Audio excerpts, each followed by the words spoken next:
ദാണ്ടെ ഇങ്ങനെ ഇരുന്ന കേക്ക് അവിടെ ചെന്നപ്പം ഇങ്ങനെയായിരുന്നു കേട്ടോ.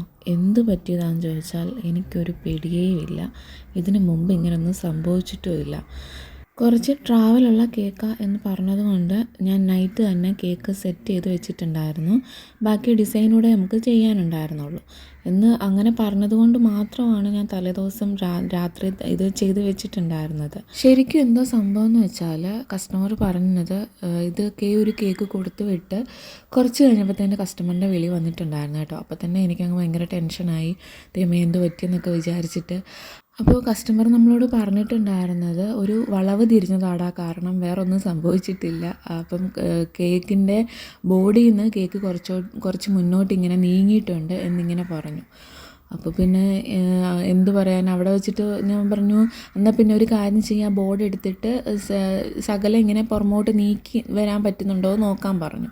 അപ്പോൾ എന്നാൽ പിന്നെ കസ്റ്റമർ പറഞ്ഞത് പിന്നെ വീട്ടിൽ പോയിട്ട് നോക്കാം എന്നിങ്ങനെ പറഞ്ഞിട്ടുണ്ടായിരുന്നു കേട്ടോ. അപ്പം ഞാൻ പറഞ്ഞു എന്നാൽ പിന്നെ അത് മതി, എന്നാൽ പിന്നെ വീട്ടിൽ ചെന്നിട്ട് നോക്കാമെന്നുള്ള രീതിയിൽ കസ്റ്റമർ ഫോണും വെച്ചു. ഈ ഫോൺ വെച്ച് കഴിഞ്ഞാൽ പിന്നെ എനിക്ക് ഭയങ്കര ടെൻഷനായിരുന്നു. ദൈവമേ ഇനിയിപ്പോൾ ഷുഗർ സിറപ്പ് കൂടിപ്പോയിട്ടാണോ, എന്ത് പറ്റിയതാണെന്നറിയില്ലല്ലോ എന്നൊക്കെ ആകെ അങ്ങ് ടെൻഷനായിരുന്നു കേട്ടോ.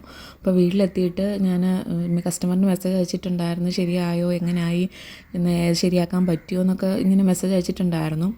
അപ്പം ഇങ്ങനെ പറഞ്ഞിട്ടുണ്ടായിരുന്നു, അല്ല ഇല്ലടാ അത് റെഡിയാക്കാൻ പറ്റിയില്ല, അത് പുറമോട്ട് പോരുന്നുണ്ടായിരുന്നില്ല എന്നിങ്ങനെ പറഞ്ഞു. അപ്പോൾ നമുക്ക് പിക്കും അയച്ചു തന്നിട്ടുണ്ടായിരുന്നു കേട്ടോ.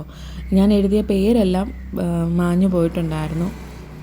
അപ്പോൾ ഫോട്ടോ അയച്ചു തന്നപ്പോൾ എനിക്കൊരു കാര്യം മനസ്സിലായി. എന്താണെന്ന് വെച്ചാൽ ഷുഗർ സിറപ്പ് കൂടിയിട്ടല്ല. കാരണം ഷുഗർ സിറപ്പ് കൂടിയതായിരുന്നെങ്കിൽ ആ ഫോട്ടോയിൽ ഭയങ്കര വെറ്റായിട്ട് ഇരിക്കുമായിരുന്നല്ലോ. ഇതിൽ ഭയങ്കര ഡ്രൈ ആയിട്ടായിരുന്നു കേട്ടോ ഇരുന്നിട്ടുണ്ടായിരുന്നത്. അപ്പം അതല്ല കാര്യമെന്ന് മനസ്സിലായി. ഇനിയിപ്പം വളവ് തിരിഞ്ഞപ്പോൾ എന്തെങ്കിലും ഹൈറ്റ് ഉണ്ടായിരുന്നോണ്ടേ ഇനിയിപ്പോൾ അങ്ങനെ എന്തെങ്കിലും സംഭവിച്ചായിരിക്കും. എന്ത് പറ്റിയെന്ന് ചോദിച്ചാൽ ഒരു പിടിയില്ല. പക്ഷേ ഈ ഒരു കേക്ക് ഭയങ്കര ടെൻഷൻ തന്നിട്ടുള്ളൊരു കേക്കാണ് കേട്ടോ. അപ്പം കസ്റ്റമർ പിന്നെ അത് കുഴപ്പമില്ലടാ, സാരമില്ല എന്നൊക്കെ പറഞ്ഞിട്ടുണ്ടായിരുന്നു. എന്തുകൊണ്ടാണെന്ന് ആർക്കെങ്കിലും അറിയാമെങ്കിൽ കമൻറ്റ് ചെയ്യണേ. അപ്പം ഇന്നത്തെ വീഡിയോ ഇത്രയേ ഉള്ളൂ. നമുക്ക് അടുത്തൊരു ദിവസം പുതിയൊരു വീഡിയോ ആയിട്ട് കാണാമേ. ടാറ്റാ.